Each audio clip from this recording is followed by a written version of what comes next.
മുന്നിൽ നിൽക്കുന്ന ആളെ കണ്ട് അലക്സ് ബാത്റൂമിലേക്ക് ദേവു പോയ വഴിയെ നോക്കി പല്ല് കടിച്ചു. സാർ, മാഡത്തിനെ അവർ പതിയെ പറഞ്ഞു തുടങ്ങിയ കോപ്പ്. അവൻ പല്ല് കടിച്ച് ദേഷ്യത്തിൽ ഇറങ്ങിപ്പോയി. വന്ന ബ്യൂട്ടീഷ്യൻ ചേച്ചിമാർ രണ്ടുപേരും പരസ്പരം നോക്കി. പിന്നെ അകത്തേക്ക് കയറി. അപ്പോഴേക്കും ദേവു പുറത്തേക്ക് വന്നിരുന്നു. അലക്സ് ദേഷ്യത്തിൽ റൂമിലേക്ക് കയറി വരുമ്പോൾ അവൻ്റെ സോഫയിൽ കിടന്ന് ക്രിസ്റ്റി സുഖ ഉറക്കം. ബെഡിൽ റിയ കിടപ്പുണ്ട്. അവൻ രണ്ടെണ്ണത്തിനെയും നോക്കി പല്ല് കടിച്ചുകൊണ്ട് ടവലെടുത്ത് ബാത്റൂമിൽ കയറി ഡോർ വലിച്ചടച്ചു. ആ ശബ്ദം കേട്ട് രണ്ടും എണീറ്റിരുന്നു. അവൾ എവിടെ ചേട്ടായി? റിയ കണ്ണു തുറന്നു നോക്കുമ്പോൾ അടുത്ത് കിടന്ന നീയെ കണ്ടില്ല. എന്നോടാണോ ചോദിക്കുന്നേ? അല്ല, നിങ്ങളോടാരാ ഇവിടെ വന്ന് കിടക്കാൻ പറഞ്ഞേ? ക്രിസ്റ്റി കുറച്ച് ഗൗരവത്തിൽ ചോദിച്ചു. റിയ നന്നായി എളിച്ചു. മതി, എണീറ്റ് പൊയ്ക്കോ. നിങ്ങളുടെ കടുവ വെച്ചായ അതിനകത്തുണ്ട്. അവളെ നോക്കി ക്രിസ്റ്റി ചിരിയോടെ പറഞ്ഞു. റിയ ഒരു നിമിഷം അവൻ്റെ ചിരിയിൽ അങ്ങനെ നോക്കിയിരുന്നു. അപ്പോഴാണ് നീയ അങ്ങോട്ട് കയറി വന്നത്. ക്രിസ്റ്റിയുടെ മുഖത്തെ ചിരി മാറി അവൻ പെട്ടെന്ന് പുറത്തേക്ക് ഇറങ്ങിപ്പോയി. അത് കണ്ട് നീയയ്ക്ക് എന്തോ പോലെ തോന്നി. അവൾ റിയയെ നോക്കി.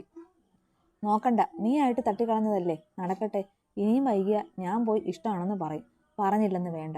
റിയ അവളുടെ ഉള്ളറിയാനായി പറഞ്ഞു. നീയയ്ക്കുള്ളിൽ ഒരു കത്തി കൊണ്ട് കുത്തിയെപ്പോലെ തോന്നി. നീ പോയി പറഞ്ഞോ, എനിക്ക് കുഴപ്പമൊന്നുമില്ല. നീയയ്ക്ക് വാശി കൂടി വീണ്ടും. ശരി, അങ്ങനെയെങ്കിൽ അങ്ങനെയാകട്ടെ. ഇന്ന് ഫംഗ്ഷൻ നടക്കുന്ന സമയം ഞാൻ പറയും, എന്നിട്ട് നിന്നോട് പറയാം. റിയ പറഞ്ഞു കഴിഞ്ഞ് ഗൂഢമായ ചിരിയോടെ പുറത്തേക്ക് പോയി. നീയയ്ക്കാണെങ്കിൽ തലയ്ക്കടി കിട്ടിയ പോലെയായി. അപ്പോഴാണ് കുളി കഴിഞ്ഞ് അലക്സ് ഇറങ്ങി വന്നത്. നീ എന്താ ഇവിടെ? അല്ല ചോദിച്ചു. ഞാൻ അവരെ വിളിക്കാൻ വന്നതാ. നീ അതും പറഞ്ഞ് പുറത്തേക്ക് പോയി. അലക്സ് പിന്നെ റെഡിയാകാൻ തുടങ്ങി. എൻ്റെ കൊച്ചേ, നീ എങ്ങനെ ആ സാറിനെ പ്രേമിച്ചു കിട്ടിയത്? എന്തൊരു ദേഷ്യമാണ്. ദേവു ഒന്ന് ചിരിച്ചു. എനിക്ക് ആ ദേഷ്യം പേടിയാണ്, എന്നാൽ ഇഷ്ടവുമാണ്, ദേവു ചെറു ചിരിയോടെ പറഞ്ഞു. എന്തായാലും കൊള്ളാം. നേരത്തെ ഒരു നോട്ടം നോക്കി ഞങ്ങളുടെ നല്ല ജീവൻ അങ്ങ് പോയി ഇങ്ങ് വന്നു, അവർ പറഞ്ഞു. അതിന് ദേവു മറുപടിയൊന്നും പറഞ്ഞില്ല. മോളെ ഒരുക്കി കഴിഞ്ഞോ? ജെസ്സി ചോദിച്ചുകൊണ്ട് അകത്തേക്ക് കയറി വന്നു. ആഹാ, കഴിഞ്ഞു. അവർ മറുപടി പറഞ്ഞ് സൈഡിലേക്ക് നീങ്ങി. മോൾ ഈ പാല് കുടിക്ക്. ഇനി എപ്പോൾ വല്ലതും കഴിക്കാനാണ്? അവൾ അമ്മയെ നോക്കി പുഞ്ചിരിച്ചുകൊണ്ട് ആ പാല് വാങ്ങി കുടിച്ചു. കുറച്ചു കഴിഞ്ഞ് എല്ലാവരും റെഡിയായി ഇറങ്ങി. അലക്സ് അപ്പോഴേക്കും പുറത്തിറങ്ങിയിരുന്നു. പെട്ടെന്ന് ദേവുവിന് വാഷ്റൂമിൽ പോകണമെന്ന് പറഞ്ഞു. അവൾ മുറിയിലേക്ക് പോയി. അവളുടെ പോക്കത്ര അങ്ങോട്ട് പിടിക്കാതെ തൊട്ടുപിറകെ അലക്സ് പോകാനിറങ്ങി. നിങ്ങൾ ഇറങ്ങിക്കോ, ഞാനും അവളും വന്നോളാം, അല്ലു എല്ലാവരോടുമായി പറഞ്ഞു. ഡാ ചക്ക, നമ്മളെയൊക്കെ പോയെന്ന് വെച്ച് ആ കൊച്ചിനോട് വേണ്ടാത്ത പണിയൊന്നും കാണിക്കരുത്, വല്യമ്മച്ചി ചിരിയോടെ വിളിച്ചു പറഞ്ഞു. എൻ്റെ പൊന്നോ, ഇതിനെ ഒന്ന് പോ മേരി കൊച്ചേ. അവരുടെ കവിളിൽ പിടിച്ചു വലിച്ചുകൊണ്ട് അവൻ പോയി. അവൻ്റെ പോക്ക് കണ്ട് റീത്ത ദേഷ്യത്തിൽ ചെന്ന് കാറിൽ കയറി. ചേടാ, എന്നാലും ഇവിടെ ഇച്ചിരി സിന്ദൂരം കിട്ടാനില്ലെന്ന് വെച്ചാൽ അവരെയെല്ലാം എന്നെ നോക്കി നിൽപ്പായിരിക്കും. ഈ ഇച്ചായന് അതൊന്ന് വാങ്ങി വെച്ചൂടെ ചെകുത്താൻ? ദേവു ഓരോന്ന് പിറുപിറുത്തുകൊണ്ട് തപ്പാൻ തുടങ്ങി. അകത്ത് വന്ന അലക്സ് അത് കേട്ടു. അവൻ അവളെ ഒന്ന് നോക്കിക്കൊണ്ട് ചെറു ചിരിയോടെ പുറകിലൂടെ പോയി അവളെ കെട്ടിപ്പിടിച്ചു. ഒരു നിമിഷം അവൾ ശ്വാസം എടുക്കാൻ മറന്നുകൊണ്ട് അങ്ങനെ തന്നെ നിന്നു. കുഞ്ഞാ, അവളുടെ ശരീരം ഒന്നാകെ വിറച്ചു. അവൻ്റെ ആ വിളിയിൽ അവളുടെ ശരീരം കുറച്ചുകൂടെ അവനിലേക്ക് ചേർന്ന് നിന്നു. എന്താ ഇവിടെ കിടന്ന് അരിച്ചു പറക്കുന്നേ? അവളുടെ കാതിൽ ഒന്ന് മുത്തിക്കൊണ്ട് ചോദിച്ചു. സിന്ദൂരം. അവൾ ചെറിയ വിറയിൽ കടന്നുപോയി. അവൻ്റെ കൈകൾ അവളുടെ അല്പം പുറത്ത് കാണുന്ന വയറ്റിൽ തലോടി. ഇച്ചായ, അവളൊന്ന് കുറുകി. അവൻ അവളുടെ പുറം കഴുത്തിൽ ഒന്നും മുത്തി. അവളെ അവന് അഭിമുഖമായി തിരിച്ചു നിർത്തി. അവൾ കണ്ണുകളെ ഉയർത്തി അവനെ നോക്കിയില്ല. അവൻ്റെ കണ്ണിലേക്ക് നോക്കാൻ അവൾക്ക് ആയില്ല. സ്ത്രീസഹജമായ നാണം അവളിൽ നിറഞ്ഞു. എന്നെ നോക്കു പെണ്ണെ, അല്ലു ചെറു ചിരിയോടെ പറഞ്ഞു. ഇല്ല എന്ന് തലതലിപ്പിച്ചു. അവനിൽ കുസൃതി വിരിഞ്ഞു. അവൻ അവളുടെ വയറ്റിൽ നിന്ന് കൈയെടുത്ത് അവളുടെ കഴുത്തിലൂടെ ഇഴച്ചു. അവളുടെ ഇടത്തെ മാറിൽ പതിയെ തലോടി. അവൾ വിറച്ചുകൊണ്ട് അവനെ നോക്കി. അവളുടെ മുഖത്തെ ചുവന്ന രാശി അവനെ വല്ലാതെ ത്രസിപ്പിച്ചു. അവൻ്റെ കണ്ണുകൾ അവളുടെ മുഖമാകെ അലഞ്ഞു. ഒടുവിൽ അതെത്തി നിന്നത് അവളുടെ ചോര ചുണ്ടിലായിരുന്നു. അല്പം ലിപ്സ്റ്റിക് ഇട്ടിട്ടുണ്ട്. അവളുടെ മേൽചുണ്ടിൽ പൊടിഞ്ഞു തുടങ്ങിയ വിയർപ്പ് തുള്ളികൾ കാണെ അവൻ്റെ കണ്ണുകൾ ഒന്ന് തിളങ്ങി. അവൻ്റെ നോട്ടം തൻ്റെ ചുണ്ടുകളിലാണ്. അവൻ അതിലേക്ക് അടുത്തു വരുന്നത് അവൾ അറിഞ്ഞു. അവൾ വേഗം അവൻ്റെ ചുണ്ടിലേക്ക് ചുണ്ടു ചേർത്തു. പ്രതീക്ഷിക്കാത്ത ഒരു നീക്കമായിരുന്നു അത്. അതുകൊണ്ട് തന്നെ അവൻ പിറകിലേക്കൊന്ന് വേച്ചുപോയി. അവൻ അവൻ്റെ ചുണ്ടുകൾ അവൾക്കായി നൽകി. അവളുടെ അരക്കെട്ടിൽ മുറുകെ പിടിച്ചു. അവൾക്ക് ശ്വാസമെടുക്കാൻ ബുദ്ധിമുട്ട് തോന്നതും അവൾ അവൻ്റെ ചുണ്ടുകൾ മോചിപ്പിച്ചു. നീ ഇങ്ങനെ സ്റ്റാമിന ഇല്ലാതായാൽ ശരിയാകൂല, ഒരുപാട് കാര്യങ്ങളുള്ളതാണ് രാത്രി, അവൻ ചെറു ചിരിയോടെ പറഞ്ഞതും അവൾ അവനെ സൂക്ഷിച്ചു നോക്കി. ഒരു ചിരിയോടെ അവനൊരു ടിഷ്യൂ എടുത്ത് അവളുടെ മുഖവും ചുണ്ടുമെല്ലാം തുടച്ചു കൊടുത്തു. ഇപ്പോൾ ഓക്കെ ആയി, ഇനി പോയാലോ? അല്ലു ചോദിച്ചു. അവളുടെ മുഖം മങ്ങി പെട്ടെന്ന്. ഈ ഡ്രസ്സിനിപ്പോൾ സിന്ദൂരം വേണ്ടടാ, ചേരില്ല, അവൻ അവളോട് സൗമ്യമായി പറഞ്ഞു. അവൾ അവനെ നോക്കി. നിർബന്ധമാണെങ്കിൽ പോകുന്ന വഴിക്ക് വാങ്ങിത്തരാം. അവളൊന്ന് പുഞ്ചിരിച്ചു. അവൻ അവളെ ചേർത്ത് പിടിച്ച് താഴേക്ക് ഇറങ്ങാൻ തുടങ്ങുമ്പോൾ ക്രിസ്റ്റി വിളിച്ചു, ഇച്ചായ, ആളുകൾ വന്നു തുടങ്ങി. ഇന്ന് ഇങ്ങോട്ട് വരുമോ, അതോ ഇവിടെ ഫസ്റ്റ് ഈവനിങ് ആണെന്ന് പറയട്ടെ ഇവിടെ എല്ലാവരോടും? ക്രിസ്റ്റി ഫോണിലൂടെ അലറി കൂവി ചോദിച്ചു. ഞാൻ അങ്ങോട്ട് വരുവാ, വച്ചിട്ട് പോടാ. അവൻ്റെ തെറിവിളി കേട്ട് ദേവു അവനെ സൂക്ഷിച്ചു നോക്കി. സോറി, ഇനി നീ അടുത്തുള്ളപ്പോൾ വിളിക്കൂല. അവൾ ഒന്നും മിണ്ടിയില്ല. മിണ്ടാതെ പോയി വണ്ടിയിൽ കയറിയിരുന്നു. പെണ്ണ് പിണങ്ങിയോ? അല്ലു സ്വയം പറഞ്ഞുകൊണ്ട് അവൾക്ക് പിന്നാലെ പോയി. പിന്നെ അവൻ ക്രിസ്റ്റിയെ മനസ്സിൽ നന്നായി സ്മരിച്ചുകൊണ്ട് പോയി വണ്ടിയെടുത്തു. ക്രിസ്റ്റി ചെവിയൊന്ന് കുടഞ്ഞു നോക്കിയത് റിയയായിരുന്നു. അവളുടെ ആക്കിയുള്ള ചിരി കണ്ടപ്പോൾ തന്നെ അവളെല്ലാം കേട്ടുവെന്ന് മനസ്സിലായി. നന്നായി കേട്ടോ? അവൾ ചിരിയോടെ ചോദിച്ചു. പിന്നെ ഇച്ചായ എല്ലാത്തിലും അഗ്രഗണ്യനല്ലേ? രണ്ടുപേരും പരസ്പരം നോക്കി ചിരിച്ചു. അപ്പോഴാണ് അമ്മയുടെയും പപ്പയുടെയും അടുത്തു നിന്ന് തന്നെ നോക്കുന്ന നീയെ കണ്ടത്. ചേട്ടായി, അവളുടെ വിളി കേട്ട് ക്രിസ്റ്റി ഫോണിൽ നിന്ന് മുഖമുയർത്തി അവളെ നോക്കി. എന്തിനാ അവളോടിങ്ങനെ വാശി? പാവം, ഒരുപാട് സങ്കടമുണ്ട് അവൾക്ക്, റിയ പറഞ്ഞു. അറിയാം. അപ്പോൾ അവളെ എന്നെ സങ്കടപ്പെടുത്തിയതോ? അതുകൊണ്ട് കുറച്ച് സങ്കടപ്പെടട്ടെ. പിന്നെ അവൾക്ക് എന്നെ ഇഷ്ടമാണെങ്കിൽ നേരിട്ട് വന്ന് പറയട്ടെ, ക്രിസ്റ്റി പറഞ്ഞു. റിയ അവനെ നോക്കി. നോക്കേണ്ട, അവൾക്ക് അവളുടെ ഇച്ചായനെ പോലെ വാശി, ദേഷ്യം എല്ലാം ആവശ്യത്തിൽ കൂടുതലുള്ള ടൈപ്പാണ്. ഇങ്ങോട്ട് വന്ന് പറയില്ല, ഞാൻ തന്നെ അങ്ങോട്ട് പോയി പറയണം. ഇനി അവൾ വന്ന് പറയുമ്പോൾ ആലോചിക്കാം, ക്രിസ്റ്റി പറഞ്ഞു. അവൾ നേരായ രീതിയിൽ വന്നു പറയില്ല. അതുകൊണ്ട് നമുക്കൊരു ഗെയിം കളിച്ചാലോ? റിയ വിടർന്ന കണ്ണോടെ ചോദിച്ചു. എന്ത് ഗെയിം? എന്താ ഉദ്ദേശിച്ചത്? ക്രിസ്റ്റി ഗൗരവത്തിൽ ചോദിച്ചു. ഞാനും ചേട്ടായും തമ്മിൽ ഇഷ്ടത്തിലാണെന്ന പോലെ സംസാരിക്കുകയും പെരുമാറുകയും ഒക്കെ ചെയ്യണം അവളുടെ മുന്നിൽ നിന്നും. നമ്മൾ തറവാട്ടിൽ തിരിച്ചെത്തും വരെ അതിനുള്ളിൽ അവൾ വന്ന് ചേട്ടായിയെ പ്രപ്പോസ് ചെയ്യും, റിയ പറഞ്ഞു.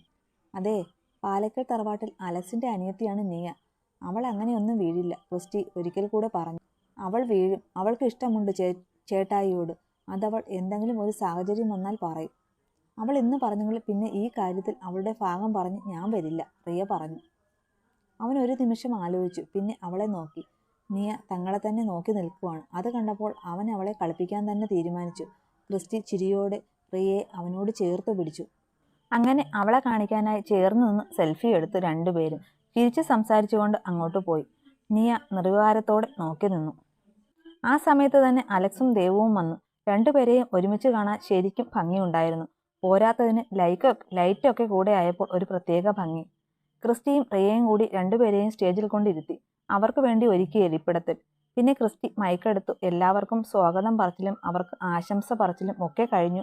കേക്ക് കട്ടിങ് ആയിരുന്നു. പരസ്പരം കേക്ക് മുറിച്ചു നൽകി. പിന്നെ അപ്പനും അമ്മയും വല്യമ്മച്ചിയും ഒക്കെ സ്റ്റേജിൽ കയറി ഫോട്ടോ എടുത്തു. ക്രിസ്റ്റിയും കുടുംബവും കൂടെ കയറി ഫോട്ടോ എടുത്തു. പിന്നെ വന്നവർക്കൊക്കെ ഗിഫ്റ്റ് കൊടുക്കൽ, ഫോട്ടോ എടുക്കൽ, ഫുഡ് കഴിക്കൽ, അങ്ങനെ അങ്ങ് പോകുമ്പോഴാണ് കപ്പിൾസ് ഡാൻസ് വേണം എന്ന് വന്ന ഗസ്റ്റിൽ ഒരാൾ പറഞ്ഞത്.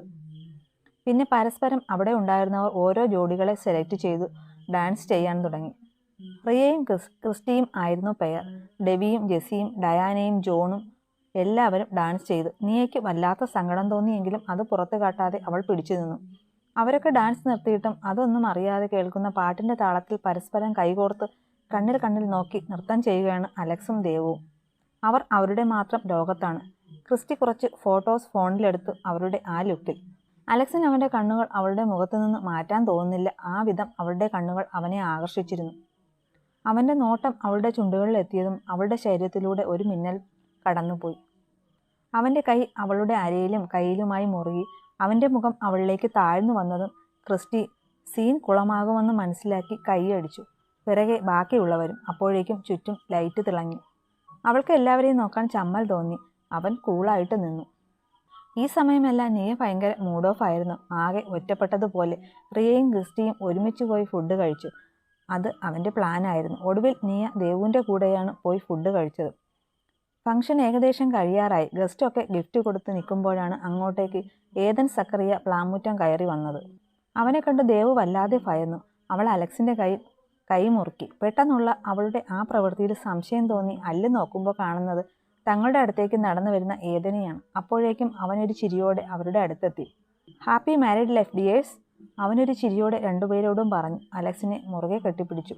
ഞാൻ രുചിയറിയും മുന്നേ നീ ഇവളെ സ്വന്തമാക്കി. ഒരുപാട് കാലം വെച്ച് അനുഭവിക്കില്ല ഇവളെ. ഞാൻ ആഗ്രഹിച്ചതിൽ എനിക്ക് ഏറ്റവും കൂടുതൽ പ്രിയപ്പെട്ടതായിരുന്നു ഇവൾ, ഏതൻ അല്ലു കേൾക്കാൻ പാകത്തിനും പറഞ്ഞു. അവളുടെ ഭർത്താവ് മരിക്കണം, നീ അവളെ തൊടാൻ, അല്ലു ചിരിയോടെ പറഞ്ഞു. അതിനും ഞാൻ മടിക്കില്ല അലക്സ് ഡേവ് പാലക്കൽ, ഏതൻ പറഞ്ഞു. കാണാം, അല്ലു പറഞ്ഞു. രണ്ടുപേരും പരസ്പരം പുച്ഛച്ചിരിയോടെ അകന്നു മാറി. അവൻ പിന്നെ ഒരു ഫോട്ടോയ്ക്ക് കൂടെ നിന്നിട്ട് സ്റ്റേജിൽ നിന്നിറങ്ങി. അവൻ്റെ കണ്ണുകൾ പെട്ടെന്ന് ഉടങ്ങിയത് ദൂരെ ഒറ്റയ്ക്ക് മാറി നിൽക്കുന്ന നിയയിലായിരുന്നു. അവൻ അവളെ ഒന്ന് നോക്കി സ്റ്റേജിൽ നിൽക്കുന്ന ദേവുവിനെ ഒന്ന് നോക്കി. ദേവുവിനെ നോക്കുമ്പോൾ അവൻ്റെ കണ്ണ് പിൻവലിക്കാൻ തോന്നിയില്ല. The real hot and sexy baby girl, അവൻ കീഴ്ചുണ്ട് പതിയെ കടിച്ചുകൊണ്ട് മനസ്സിൽ പറഞ്ഞ് നേരെ നോക്കിയത് അവനെ കൊല്ലാൻ പാകത്തിന് നിൽക്കുന്ന അലക്സിനെയായിരുന്നു. രണ്ടുപേരും പരസ്പരം പോരി വിളിച്ച് കണ്ണുകൾ കൊണ്ടു. കുറച്ചുകൂടെ കഴിഞ്ഞതും ഫംഗ്ഷനൊക്കെ കഴിഞ്ഞ് എല്ലാവരും വീട്ടിലേക്ക് തിരിച്ചു. വീട്ടിലെത്തിയപ്പോൾ തന്നെ എല്ലാവർക്കും നല്ല ക്ഷീണമുണ്ടായിരുന്നു. ക്രിസ്റ്റിയും കുടുംബവും ഇവിടെ തന്നെ നിന്നാൽ മതി, രാത്രി ഡ്രൈവിംഗ് വേണ്ട എന്ന് വല്യമ്മച്ചി പറഞ്ഞു. വല്യമ്മച്ചിയുടെ വാക്ക് കേൾക്കാതിരിക്കാൻ അവർക്കായില്ല. പിന്നെ നിയയുടെ മുറിയിൽ നിന്ന് ഫ്രഷായി ഒരു ഗ്ലാസ് പാലും കൊടുത്ത് ദേവുവിനെ അലക്സിന്റെ അടുത്തേക്ക് പറഞ്ഞയച്ചു. കുറച്ചു കഴിഞ്ഞ് നിയ റിയയുടെ റൂമിൽ പൊങ്ങാൻ തുടങ്ങുമ്പോഴാണ് അതുവഴി നടന്നു വരുന്ന ക്രിസ്റ്റിയെ അവൾ കണ്ടത്. അവൾക്ക് നേരത്തെ തന്നോട് മിണ്ടാതെ അവളുടെ കൂടെ നടന്നതിൽ ദേഷ്യവും സങ്കടവും ഒക്കെ ഉണ്ടായിരുന്നു. അവൻ മുറിയുടെ അടുത്തെത്തിയതും കയ്യിൽ പിടിച്ച് റൂമിലേക്ക് വലിച്ചിട്ട് ഡോർ ലോക്ക് ചെയ്തു. പെട്ടെന്നായതുകൊണ്ട് ക്രിസ്റ്റി ഒന്ന് ഞെട്ടി. മുന്നിൽ ദേഷ്യം കൊണ്ട് നിൽക്കുന്ന നിയയെ കണ്ട് അവനൊന്ന് പതറി. നിനക്കെന്താടി, ബാക്കിയുള്ളവരുടെ വഴി നടക്കാനും സമ്മതിക്കില്ലേ? ക്രിസ്റ്റി ഗൗരവത്തിൽ ചോദിച്ചു. ഇല്ല. എന്തേ? അവൾ ഗൗരവത്തിൽ മറുപടി പറഞ്ഞു. അവൻ അവളെ സൂക്ഷിച്ചൊന്ന് നോക്കിയിട്ട് പുറത്തേക്ക് പോകാൻ തുടങ്ങിയതും അവൾ അവൻ്റെ കയ്യിൽ കയറി പിടിച്ചു. അവൻ അവളെ നോക്കി. അവളുടെ നിറഞ്ഞ കണ്ണും ചുവന്ന മൂക്കും കണ്ടു അവനൊന്ന് പതറി. എന്നോടൊന്നും സംസാരിക്കാനില്ലേ? അവളുടെ ശബ്ദം വല്ലാതെ നീർത്തുപോയി. ഇല്ല, എനിക്ക് പാലക്കൽ തറവാട്ടിൽ നിയ ഡേവിഡിനോട് സംസാരിക്കാൻ ഒന്നുമില്ല. അതിനുള്ള യോഗ്യതയുമില്ല. അവൻ്റെ വാക്കുകൾ അവളുടെ നെഞ്ചിലേക്ക് തുളഞ്ഞു കയറി. ഇച്ചായ, അവളുടെ സങ്കടം നിറഞ്ഞ വിളി അവനെ തേടിയെത്തി. വിളിക്കരുത്. ഒരുപാട് കേൾക്കാൻ ആഗ്രഹിച്ചതാണ്. പക്ഷേ ഇപ്പോൾ ഇത് കേൾക്കുമ്പോൾ എനിക്കൊരു അസ്വസ്ഥതയാണ്, ക്രിസ്റ്റി പറഞ്ഞു. ഇച്ചായ, മനഃപൂർവ്വമല്ല, എൻ്റെ സാഹചര്യം കൊണ്ട് പറ്റിപ്പോയതാ, നിയ പറഞ്ഞു. എൻ്റെ അമ്മ കരഞ്ഞു പറഞ്ഞപ്പോൾ നിനക്ക് എന്നോടുള്ള ഇഷ്ടം ആവിയായിപ്പോയോ? അത്രയുള്ളോ നിനക്ക് എന്നോടുള്ള ഇഷ്ടം? നാളെ വേറെ ഒരു പെണ്ണ് വന്ന് കരഞ്ഞു പറഞ്ഞ അപ്പോഴും നീ ഇത് തന്നെ കാണിക്കില്ലേ? ഇപ്പോൾ എൻ്റെ അമ്മ സമ്മതിച്ചപ്പോൾ നിനക്ക് വീണ്ടും എന്നോടുള്ള ഇഷ്ടം പൊട്ടിമുളച്ചോ? അവൻ്റെ ചോദ്യത്തിന് ഉത്തരം അവളുടെ പക്കലില്ലായിരുന്നു. അവളൊരു പൊട്ടിക്കരച്ചിലോടെ ബെഡിൽ പോയി ഇരുന്നു. അവൻ വാതിൽ തുറക്കുന്ന ശബ്ദം കേട്ടിട്ടും അവൾ നോക്കിയില്ല. വീണ്ടും ഡോർ അടയുന്ന ശബ്ദം കേട്ട് അവൾ മുഖമുയർത്തി നോക്കി. അവളെ തന്നെ നോക്കി കൈകെട്ടി നിൽക്കുന്നവനെ കണ്ട് അവളുടെ കണ്ണുകൾ വിടർന്നു. പിന്നെ ഒന്നും നോക്കിയില്ല. അവൻ്റെ നെഞ്ചിൽ മുഖം ചേർത്ത് ഏങ്ങി ഏങ്ങി അവൾ കരയാൻ തുടങ്ങി. അവളുടെ കണ്ണുനീർ കണ്ടു നിൽക്കാൻ അവനെ കൊണ്ട് കഴിഞ്ഞില്ല. അവൻ അവളെ വലിഞ്ഞു മുറുകി. എന്തിനാ എന്നറിയാതെ അവൻ്റെ കണ്ണ് നിറഞ്ഞു. കുറച്ചു നേരം അങ്ങനെ തന്നെ നിന്നു. പിന്നെ അവളൊന്ന് ഓക്കെ ആയപ്പോൾ അവനിൽ നിന്ന് പിടഞ്ഞു മാറി. സോറി ഇച്ചായ, അവൾ അവൻ്റെ മുഖത്ത് നോക്കാതെ പറഞ്ഞു. എനിക്ക് സോറി മാത്രം പോരാ, നീ എന്നെ കുറേ വിഷമിപ്പിച്ചു. അതിന് നിനക്ക് ശിക്ഷയുണ്ട്. അവൻ്റെ വാക്കുകൾ കേട്ട് കണ്ണു നിറഞ്ഞു. അവൻ അവളെ വലിച്ചു അവൻ്റെ നെഞ്ചിലേക്ക് ഇട്ടു. അവൾ അവൻ്റെ മുഖത്തേക്ക് നോക്കി. നീ ഇന്ന് എന്നെയും റിയയും ഒരുമിച്ച് കണ്ടപ്പോൾ ഈ ചുണ്ട് കൂർപ്പിച്ചല്ലേ നോക്കിയത്? അതുകൊണ്ട് ഈ ചുണ്ട് ഞാനിങ്ങെടുക്കുക. പറഞ്ഞു കഴിഞ്ഞതും അവൾ എന്തെങ്കിലും ഒന്ന് മിണ്ടും മുന്നേ അവൻ അവളുടെ ചുണ്ടുകളെ കവർന്നു. അവളൊന്ന് പിടഞ്ഞു. പിന്നെ അവൻ്റെ ഷർട്ടിൽ മുറുകെ പിടിച്ചു. അവൻ വല്ലാത്ത ആവേശത്തിൽ അവളുടെ ചുണ്ടുകൾ കടിച്ചു നുണയാൻ തുടങ്ങി. ആദ്യമായി അറിയുന്ന അനുഭൂതിയിൽ അവളിൽ നിന്ന് ചെറു ശബ്ദങ്ങൾ പുറത്തേക്ക് വന്നു. അവൻ അവളുടെ ചുണ്ടുകൾ മാറി മാറി നുണഞ്ഞു. പിന്നെ അവൻ്റെ മുഖം അവളുടെ കഴുത്തിലേക്ക് ചേക്കേറി. അവൻ അവളിൽ നിന്ന് മുഖമുയർത്തി നോക്കി. അപ്പോഴേക്കും അവൾ നാണത്തോടെ അവൻ്റെ മാറിൽ മുഖം ചേർത്തു. അവനും അവളെ ചേർത്ത് പിടിച്ചു. ഇനി ഒരിക്കലും പിരിയില്ല എന്ന പോലെ. ദേവു വാതിലിന് മുന്നിൽ പാലിന് പിടിച്ചു നിൽക്കാൻ തുടങ്ങിയിട്ട് കുറച്ച് സമയമായി. അവനോടൊപ്പം അവൻ്റെ മുറിയിൽ കിടന്നിട്ടുള്ളതാണ് എങ്കിലും ഇപ്പോൾ അവൻ്റെ അടുത്തേക്ക് പോകാൻ പേടിയോ നാണമോ എന്തൊക്കെയോ അവളെ വന്ന് പൊതിഞ്ഞു.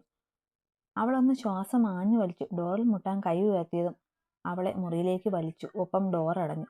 ഒരു നിമിഷം വേണ്ടി വന്നു എന്താ നടന്നത് എന്ന് അറിയാൻ.